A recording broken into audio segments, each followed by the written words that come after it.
Hello everyone, जय हिंद। मैं हूं महेंद्र और आप देख रहे हैं MT365। आज की इस वीडियो में हम लोग फर्स्ट सेमेस्टर के हिस्ट्री ऑनर्स के सिलेबस के ऊपर बात करेंगे जो BBMKU का है। इसके अंतर्गत हम लोग मुख्य रूप से 3 बिंदुओं पर बात करेंगे। सबसे पहले कि सेमेस्टर फर्स्ट में हिस्ट्री ऑनर्स में आप लोगों को कोर पेपर में कौन कौन सा टॉपिक पढ़ना है और उसका रेफरेंस बुक क्या क्या है और उसका एग्ज़ाम में उसका क्वेश्चंस पैटर्न कैसा है। इन तीनों चीज़ों के ऊपर हम लोग एक एक करके बात करेंगे और साथ ही साथ जो टॉपिक है, इम्पॉर्टेंट टॉपिक है, उसके ऊपर भी हम लोग थोड़ा सा डिस्कशन करेंगे ताकि आप लोगों को पता चले कि आपके एग्ज़ाम्स के लिए कौन सा टॉपिक कितना अहमियत रखता है, कितना महत्वपूर्ण है। तो आइए एक एक करके हम लोग देखते हैं। सबसे पहले यहाँ पे मैं बता दूँ कि सेमेस्टर फर्स्ट में आप लोगों को 2 कोर पेपर पढ़ना होता है, एक जी पेपर पढ़ना होता है और एक AECC पेपर पढ़ना होता है। तो इसमें हमने सिर्फ कोर पेपर की बात की है हिस्ट्री ऑनर्स का। तो यहाँ पे मैं बता दूं कि 2 कोर पेपर में जो पहला कोर पेपर है वो है एंशिएंट इंडियन हिस्ट्री। इसमें आप लोगों को early times to Mauryan age अर्थात कि प्रारंभिक काल से मौर्य काल तक के इतिहास को आप लोगों को जानना है। और जो कोर 2 है उसमें यूरोपीय इतिहास के बारे में जानना है, जो फ्रांसीसी क्रांति से लेकर के और वो जर्मनी के एकीकरण तक एक जो काल है उसके बारे में आप लोगों को सेकंड पेपर में जानना है, अर्थात कोर 2 में जानना है। तो यहाँ सबसे पहले हम लोग कोर 1 में क्या क्या पढ़ना है इसके बारे में थोड़ा सा हम लोग बात करें। तो एक एक करके हम लोग देखते हैं कि कौन सा टॉपिक है कोर ए में। तो कोर 1 में सबसे पहला टॉपिक है geographical background, physiography, major routes and communication, environments, peoples and languages, अर्थात कि भौगोलिक पृष्ठभूमि, प्राकृतिक भूगोल, प्रमुख मार्ग और संचार, पर्यावरण, लोग और भाषाएं। ये जो है ये इंडिया के संदर्भ में कहने का मतलब ये है कि भारत की भौगोलिक पृष्ठभूमि और उस प्राचीन काल में कौन कौन से प्रमुख मार्ग थे या संचार मार्ग कौन सा था, पर्यावरण कैसा था, लोग और उसकी भाषाएँ क्या थी, इसके बारे में आप लोगों को जानना है। यहाँ पे मैं बता दूं कि ये इस टॉपिक का सबसे ख़ास बात क्या है कि इसमें आप ये जानिए, समझिए कि भारत की जो भौगोलिक विशेषता है, भौगोलिक संरचना है, उसका प्राचीन भारतीय इतिहास पर क्या प्रभाव पड़ा, उसके बारे में आप लोगों को मुख्य रूप से जानना है। अर्थात कि जो भारत की जो भौगोलिक विशेषता है, नदी, पहाड़, रास्ते, जंगल, ये समुद्र, तो इन सब का प्राचीन भारतीय इतिहास में क्या महत्वपूर्ण भूमिका थी, इसके बारे में आप लोगों को जानना है। दूसरा है prehistory, palaeolithic age, mesolithic age and neolithic age, है ना। अर्थात कि ये जो है वो पूर्ण तरीके से पाषाण काल के बारे में पढ़ना है, जिसमें पूरा पाषाण युग, मध्य पाषाण युग और नव पाषाण युग के बारे में आप लोगों को जानना है कि पाषाण काल के दौरान भारतीय लोगों की मतलब भारतीय लोगों का रहन सहन कैसा था, उसका खान पान कैसा था, उसकी सामाजिक व्यवस्था कैसी थी, इन सब के बारे में आप लोगों को जानना है। और यहाँ पे देख सकते हैं कि अर्थ, वितरण और विस्तार, ये आप लोगों को जानना है कि पाषाण काल जो था उसका विस्तार और कहाँ तक था पूरे भारत में और किस तरीके से किन किन क्षेत्रों में उसका जो है ज़्यादा विस्तार था, किन क्षेत्रों में कम विस्तार था, कुल मिला के उसका वितरण के बारे में आप लोगों को भी जानना है। तो और इस एक चीज़ और यहाँ पे जो सबसे इम्पोर्टेंट है आप जान लें कि इस युग की अर्थात कि पाषाण युग की एग्जाम में सीधे सीधे उसकी विशेषता पूछ ली जाती है कि नव पाषाण युग की विशेषताओं का वर्णन करें या पूरा पाषाण युग की विशेषताओं का वर्णन करें या मध्य पाषाण कालीन युग के सामाजिक एवं सांस्कृतिक विशेषताओं का वर्णन करें। इस तरीके से सवाल आप पूछा जाता है, इससे आप लोग अच्छे से तैयार करें। नेक्स्ट टॉपिक है sources and approaches of ancient Indian history, अर्थात कि प्राचीन भारतीय इतिहास के स्रोत और दृष्टिकोण। ये बहुत ही इंपॉर्टेंट टॉपिक है, लगभग हर बार एग्ज़ाम में इससे सीधा सीधा सवाल पूछ लिया जाता है कि प्राचीन भारतीय इतिहास के स्रोत क्या क्या हैं, है ना, या प्राचीन भारतीय इतिहास के साहित्यिक स्रोतों का वर्णन करें या प्राचीन भारतीय इतिहास के जानने के पुरातात्विक स्रोतों का वर्णन करें। ऐसे सीधे सवाल पूछ लिए जाते हैं, तो इसलिए ये टॉपिक बहुत इंपॉर्टेंट है आपके लिए, इससे आप लोग अच्छे से तैयार करें। नेक्स्ट टॉपिक जो है वो है प्रोटो हिस्ट्री, हड़प्पन सिविलाइजेशंस, है ना। इसमें कहने का मतलब ये है कि हड़प्पा सभ्यता के बारे में आप लोगों को जानना है कि हड़प्पा सभ्यता की उत्पत्ति कैसे हुआ, उसका कैसे विस्तार कहाँ कहाँ तक अर्थात वितरण कैसा था, उसकी विशेषताएं क्या है, और हड़प्पा सभ्यता का पतन कैसे हुआ, ये आप लोगों को मुख्य रूप से जानना है। यहाँ पे देख सकते हैं इंग्लिश में कि protohistory, Harappan civilisation, origin, distributions, features and decline, है ना। तो ये भी बहुत इंपॉर्टेंट टॉपिक है, लगभग हर बार हर एग्जाम में इससे सवाल पूछा जाता है, चाहे वो शॉर्ट में हो चाहे लॉन्ग क्वेश्चंस में हो, ये निश्चित तौर पे इससे एक सवाल रहता ही रहता है। और लॉन्ग क्वेश्चन में तो ज़्यादातर इसका सवाल बनता ही है। इसका जो सबसे पॉपुलर सवाल है वो ये पूछा जाता है कि हड़प्पा सभ्यता की नगर योजनाओं का वर्णन करें या नगर योजना की विशेषताओं को बताएं। तो इसमें मैं जो हड़प्पा सभ्यता है उसके बारे में भी आप लोग अच्छे से तैयारी कर लें। और एक चीज़ और यहाँ मैं आप लोगों को बताता हूँ कि इन सभी टॉपिक्स पे जो सबका नोट्स है वो अलग से मैंने वीडियो बना करके मैं इस चैनल में डाला हुआ है, तो आप लोग वहाँ से इसको देख सकते हैं। नेक्स्ट टॉपिक है the Vedic civilisation, society, economy, polity and religion is reflected in Vedic literature, अर्थात कि वैदिक सभ्यता के सामाजिक व्यवस्था, अर्थव्यवस्था, राजनीति और धर्म के बारे में आप लोगों को जानना है। वो भी जो वैदिक मतलब साहित्य के द्वारा जो जिसकी पहचान की गई है, वैदिक साहित्य से जो पता चलता है उसके तहत आप लोगों की इसकी व्याख्या करनी है, ये आप लोग जानें। यहाँ पे एक चीज़ और ध्यान रखें कि वैदिक सभ्यता में ही जो है वैदिक सभ्यता को दो भागों में बांटा गया है, ऋग्वैदिक सभ्यता और उत्तर वैदिक सभ्यता। तो सवाल यहाँ से भी सीधे सीधे पूछा जाता है कि ऋग्वैदिक कालीन भारतीय समाज की राजनीतिक एवं सामाजिक विशेषताओं का वर्णन करें या सांस्कृतिक विशेषताओं का वर्णन करें, या उत्तर वैदिक कालीन राजनीतिक व्यवस्था का वर्णन करें। इस टाइप से सवाल पूछा जाता है। नेक्स्ट टॉपिक है इसी में कि iron age cultures with a special reference to painted grey ware and northern black polished ware culture megalith, अर्थात कि लौह युगीन संस्कृति कैसी थी भारत में, इसके बारे में आप लोगों को जानना है। और लौह युग की संस्कृति कहाँ तक विस्तृत थी उसके बारे में भी आप लोगों को जानना है। ये ज़्यादातर इससे शॉर्ट क्वेश्चंस पूछा जाता है, इसलिए इसे भी आप लोग अच्छे से तैयार करें।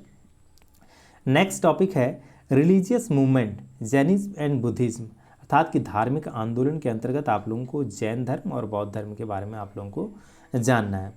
कभी कभी सवाल इससे जो सवाल कैसे पूछा जाता है मैं आप लोगों को बता रहा हूँ कि कभी कभी पूछ देगा कि 6ठी शताब्दी ईसा पूर्व में जो धार्मिक आंदोलन हुआ उसके पीछे कौन कौन से महत्वपूर्ण कारक जिम्मेदार थे, वर्णन करें या व्याख्या करें। दूसरा, जैन धर्म के जो प्रवर्तक थे मतलब जैन धर्म के जो 24वें तीर्थंकर थे वर्धमान महावीर, उसकी जीवनी एवं शिक्षाओं के बारे में आपसे पूछा जा सकता है। तो ये हुआ जैन धर्म की बात। अब अगर हम लोग बौद्ध धर्म की बात करें तो बौद्ध धर्म के जो प्रवर्तक थे गौतम बुद्ध, उनकी भी जीवनी और उसकी शिक्षाओं के बारे में आपसे पूछा जा सकता है। और ये जान लें कि कुल मिला के वर्धमान महावीर और गौतम बुद्ध दोनों की जीवनी और उनकी शिक्षाओं से सीधे सीधे सवाल पूछ लिए जाते हैं, इसलिए आप लोगों को धार्मिक आंदोलन के अंतर्गत वर्धमान महावीर और गौतम बुद्ध के बारे में विशेष रूप से आप लोगों को जानना है। नेक्स्ट टॉपिक है the rise of Magadha as a paramount political power from Haryanka dynasty to Nanda dynasty, अर्थात कि सर्वोच्च राजनीतिक शक्ति के रूप में मगध वंश का कैसे उत्कर्ष हुआ, मगध साम्राज्य का कैसे उत्कर्ष हुआ, इसके बारे में आप लोगों को जानना है। वो भी हर्यक वंश से लेकर के नंद वंश के बीच कैसे मगध साम्राज्य का उत्कर्ष हुआ, ये आप लोगों को जानना है। अर्थात कि इसे सीधा साधा सवाल जो पूछा जाता है वो ये पूछा जाता है कि मगध साम्राज्य के उत्कर्ष की विवेचना करें या मगध साम्राज्य के उत्कर्ष के पीछे कौन कौन से कारण जिम्मेदार थे उसकी विवेचना करें। तो ये भी एक इम्पॉर्टेंट टॉपिक है और इससे भी सीधे सवाल पूछे जाते हैं। नेक्स्ट जो टॉपिक है वो है द मौर्यन एम्पायर, अर्थात कि मौर्य साम्राज्य। इसके अंतर्गत आप लोगों को चंद्रगुप्त मौर्य के बारे में पढ़ना है, उसकी जीवनी और उसके अचीवमेंट्स के बारे में पढ़ना है। दूसरा, धम्मा ऑफ अशोक, अर्थात कि अशोक की धम्म नीति के बारे में पढ़ना है। कॉन्सेप्ट एंड प्रोपगेशन, अर्थात कि अशोक ने जो धम्म की नीति अपनाई उसकी अवधारणा और उसका प्रचार प्रसार कैसे हुआ, इसके बारे में आप लोगों को जानना है। थर्ड है Mauryan administration nature and bases, अर्थात कि मौर्य साम्राज्य की जो ये एडमिनिस्ट्रेशन था उसके बारे में आप लोगों को जानना है। और साथ ही साथ डिक्लाइन अर्थात कि मौर्य साम्राज्य का कैसे पतन हुआ, ये आप लोगों को जानना है। और इसी का बी में आप लोगों को जानना है अलेक्जेंडर्स इन्वेशन एंड इट्स इम्पैक्ट अर्थात कि सिकंदर का आक्रमण और उसका प्रभाव क्या था, ये आप लोगों को जानना है कि अर्थात कि सिकंदर ने भारत पर जो आक्रमण किया और उसका भारत पर क्या प्रभाव पड़ा, इसके बारे में आप लोगों को विशेष रूप से जानना है। तो ये टोटल जो 8 टॉपिक हैं, ये कोर 1 का टॉपिक है। जैसे पहला एक बार फिर से आप लोग देख सकते हैं कि सबसे पहले आप लोगों को ज्योग्राफिकल बैकग्राउंड पढ़ना है इंडिया का, दूसरा प्री हिस्ट्री पढ़ना है, उसी में आप लोगों को Palaeolithic, Mesolithic and neolithic age के बारे में जानना है, तीसरा sources and approaches of ancient Indian history के बारे में जानना है, चौथा प्रोटो हिस्ट्री अर्थात कि हड़प्पा सभ्यता के बारे में आप लोगों को जानना है, पाँचवा जो है वैदिक सभ्यता के बारे में जानना है, और वैदिक सभ्यता के बाद इसी में आयरन एज के अर्थात कि लौह युग के बारे में आप लोगों को पढ़ना है, छठा रिलीजियस मूवमेंट के बारे में पढ़ना है जिसमें जैन धर्म और बौद्ध धर्म के बारे में आप लोगों को विशेष रूप से जानना है, सातवां है कि मगध साम्राज्य का उत्कर्ष कैसे हुआ, ये आप लोगों को जानना है, और आठवां मौर्य साम्राज्य के बारे में आप लोगों को जानना है जिसमें चंद्रगुप्त मौर्य की जीवनी और उसकी उपलब्धियों के बारे में जानना है, साथ ही साथ अशोक के धम्म के बारे में जानना है, और मौर्य साम्राज्य की प्रशासनिक व्यवस्था कैसी थी इसके बारे में जानना है, और उसका कैसे पतन हो गया ये जानना है, और इसी में लास्ट में जो है सिकंदर का आक्रमण और उसके प्रभाव के बारे में आप लोगों को जानना है। अब अगर हम लोग कोर 2 की बात करें तो कोर 2 में आप लोगों को हिस्ट्री ऑफ मॉडर्न यूरोप पढ़ना है, वो भी 1789 से लेकर के 1871 ईस्वी के बीच का। 1789 अर्थात कि जब फ्रांसीसी क्रांति हुई थी, और 1871 जब जर्मनी का एकीकरण हुआ था, अर्थात कि फ्रांसीसी क्रांति से लेकर के जर्मनी के एकीकरण तक के इतिहास आप लोगों को कोर 2 में पढ़ना है। अब आइए करके हम लोग देखते हैं कि इसके अंतर्गत आप लोगों को कौन कौन सा टॉपिक पढ़ना है।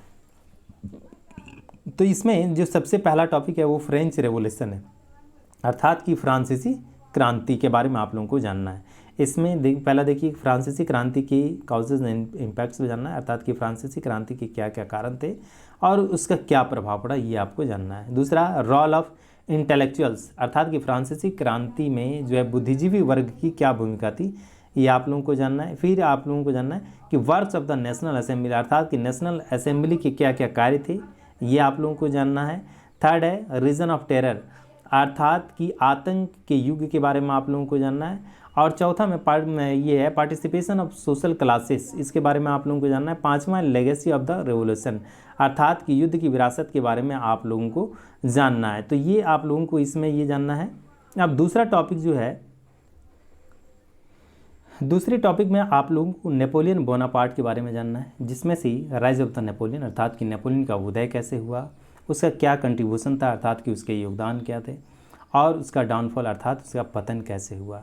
यहाँ ये दोनों जो टॉपिक है, पहला और दूसरा, ये बहुत ही इंपॉर्टेंट टॉपिक है। सीधे सीधे सवाल हर बार पूछे जाते हैं एग्ज़ाम में कि फ्रांसीसी, पहला मान लीजिए फ्रांसीसी क्रांति के कारण पूछ लिया गया, या फ्रांसीसी क्रांति का ये मतलब जो है उसमें इंटेलेक्चुअल्स अर्थात कि बुद्धिजीवी वर्ग की क्या भूमिका थी, ये सीधा सीधा पूछा जा सकता है। दूसरा नेपोलियन बोनापार्ट के उदय के पीछे कौन कौन से कारण थे, ये सवाल पूछा जाएगा। या नेपोलियन बोनापार्ट के पतन के कारणों का उल्लेख करें, ये सवाल पूछा जा सकता है आप लोगों से। जो थर्ड टॉपिक है वो है कांग्रेस ऑफ वियना, अर्थात कि वियना कांग्रेस क्या थी, इसके बारे में आप लोगों को जानना है।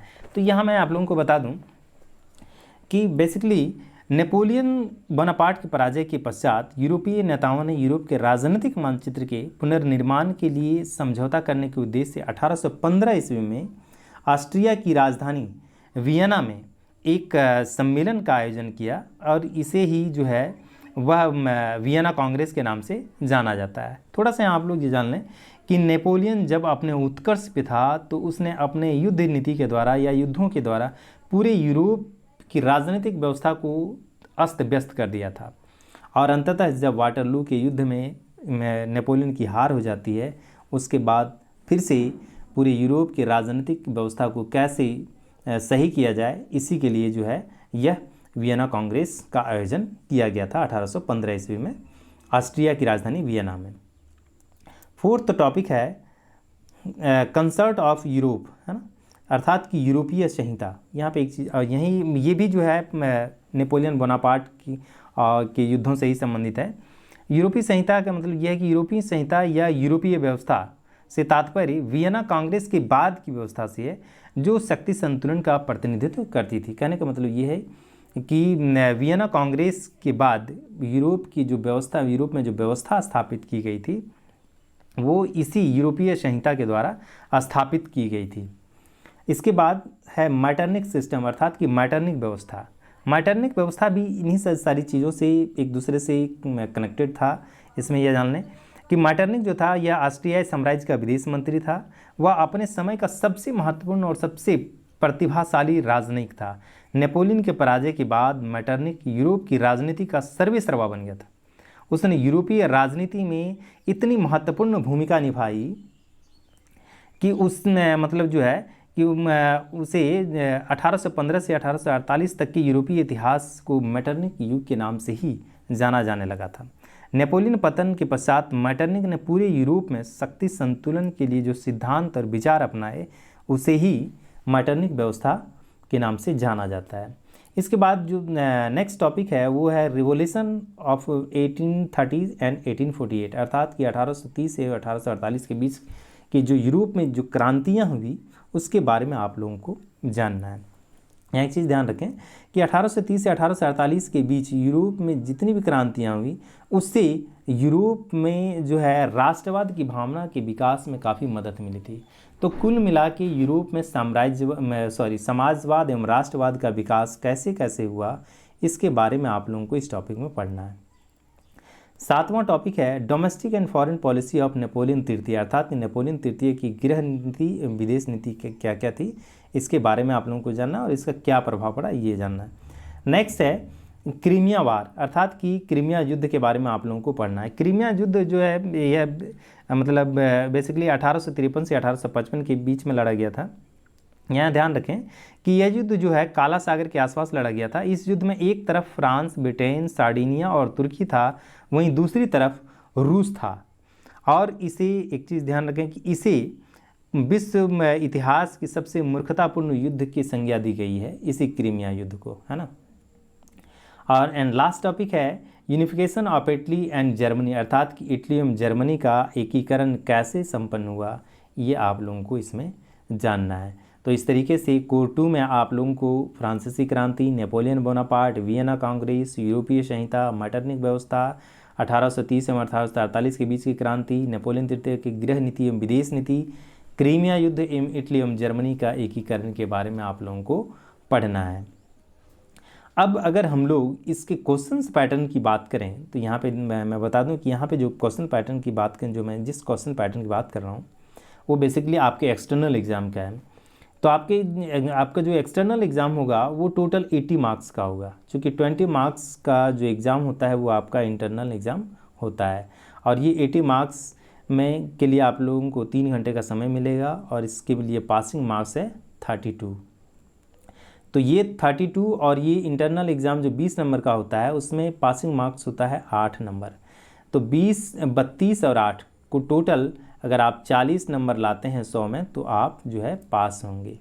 आगे देखते हैं कि कैसा क्वेश्चन पूछा जाता है। जनरल इंस्ट्रक्शन दिया हुआ रहेगा आपके क्वेश्चन के पेपर के ऊपर, जहाँ पे लिखा हुआ रहेगा candidates are required to give their answer in their own words as far as practicable, अर्थात कि परीक्षार्थी यथासंभव अपने ही शब्दों में उत्तर दें, है ना। आगे लिखा हुआ है the questions are of equal value, कि सभी प्रश्नों के जो है मान बराबर हैं। Answer any 5 questions of the following in which question number 1 is compulsory, अर्थात कहने का मतलब ये है कि आपको टोटल 5 सवालों के जवाब देने हैं, जिसमें से क्वेश्चन नंबर पहला कंपलसरी है ना। तो पहला क्वेश्चन जो कंपलसरी है, पहला क्वेश्चन का नेचर है ऑब्जेक्टिव और शॉर्ट क्वेश्चन। तो पहला क्वेश्चन जो होता है वो 2 भाग में बटा होता है। ए में मल्टीपल चॉइसेस के क्वेश्चंस होते हैं, अर्थात ऑब्जेक्टिव क्वेश्चंस होते हैं 10 नंबर के, और बी में भी शॉर्ट क्वेश्चन होते हैं 5-5 नंबर के 2 क्वेश्चन, अर्थात वो भी 10 नंबर के। तो 10 और 10 पहला क्वेश्चन कुल मिला के 20 नंबर का हो गया, है ना। तो ये जो 5 क्वेश्चन आपको लिखने हैं उसमें से पहला क्वेश्चन तो अनिवार्य है। इसके बाद आपके पास जितने भी ऑप्शंस रहेंगे कि दूसरा, तीसरा, चौथा, 5वां, 6ठा, 7वां, 8वां, 9वां, उसमें से कोई भी 4 क्वेश्चन आप छांट के लिख सकते हैं। तो आगे देखिए, पहला क्वेश्चन तो हम लोगों ने देखा कि पहला क्वेश्चन मल्टीपल चॉइसेस का क्वेश्चन है। मान लीजिए पूछ दिया गया है ना कि मौर्य साम्राज्य की स्थापना किसने की थी। 4 ऑप्शन आपके पास दे दिया जाएगा, चंद्रगुप्त मौर्य, सम्राट अशोक, चंद्रगुप्त विक्रमादित्य और अकबर। तो इसमें जो सही आंसर है उसको आप उस पर आप लोगों को टिक करना है और उसे लिखना है। तो इस तरीके से कुल मिला के 10 मल्टीपल चॉइसेस के क्वेश्चंस रहेंगे एक एक नंबर का। और पहला क्वेश्चन का जो खंड बी है उसमें से शॉर्ट आंसर टाइप का क्वेश्चंस रहेगा। इसमें टोटल 2 क्वेश्चंस के आंसर लिखने होंगे, 5-5 नंबर का क्वेश्चन ये रहेगा। और इसमें 4 क्वेश्चन रहेंगे जिसमें से आप लोगों को 2 क्वेश्चन का जवाब लिखना है। तो यहाँ पे कुछ भी दे सकता है, चाणक्य नीति दे सकता है, चाहे अशोक का धम्म दे सकता है, कुछ भी शॉर्ट टाइप का क्वेश्चन आप लोगों को लिखने के लिए दिया जा सकता है। तो ये हो गया। अब जो है इस यहाँ पे क्वेश्चन नंबर 2 से लेकर के क्वेश्चन नंबर 2, 3, 4, 5, 6, 7, 8 एंड 9 इनमें से कोई भी जो आप अच्छे से जानते हैं वो कोई भी 4 क्वेश्चन आप लिख सकते हैं। तो 4 क्वेश्चन ये और 1 क्वेश्चन पहला जो कंपलसरी था। टोटल 5 प्रश्नों के जवाब आप लोगों को एक्सटर्नल एग्ज़ाम में देना होता है। तो ये हो गया इसका जो है आपके एग्ज़ाम का क्वेश्चन पैटर्न कैसा होता है, ये आप लोगों ने देखा। इस तरीके से आप लोग अपने सिलेबस और क्वेश्चंस पैटर्न के बारे में जान गए। नेक्स्ट वीडियो में हम लोग इन सारे टॉपिकों को एक एक करके देखेंगे और उसकी व्याख्या भी हम लोग करेंगे। तो इस वीडियो को हम यहीं समाप्त करते हैं। जय हिंद।